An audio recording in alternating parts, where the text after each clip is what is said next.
ঘুমের সুন্নাত কি ছিল? বিষ্ণু সাল্লাল্লাহু আলাইহি কিভাবে ঘুমাতেন দেখেন। প্রথমেই বিছানা ক্লিন করতেন, বিছানাটা ঝাড়তেন। সুবহানাল্লাহ। কি সায়েন্টিফিক চলাফেরা ছিল না, কি সায়েন্টিফিক। আল্লাহু আকবার। বিছানাটা ক্লিন করতেন, এরকম উপরে একটা পাতলা জ্যাকেট বা ব্লেজারের মতো ছিল, এটারে ঝুলাতেন। এরপরে ওযু করে নিতেন। এরপরে স্ত্রীদের সাথে অন্তরঙ্গ কথাবার্তা বলতেন, সারাদিন কি ঘটলো, কি হয়েছে। এরপরে লম্বা দোয়া পড়তেন।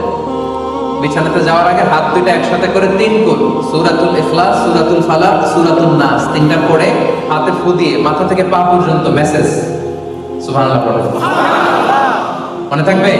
এরপরে আল্লাহুম্মা বিসমিকা আমুতু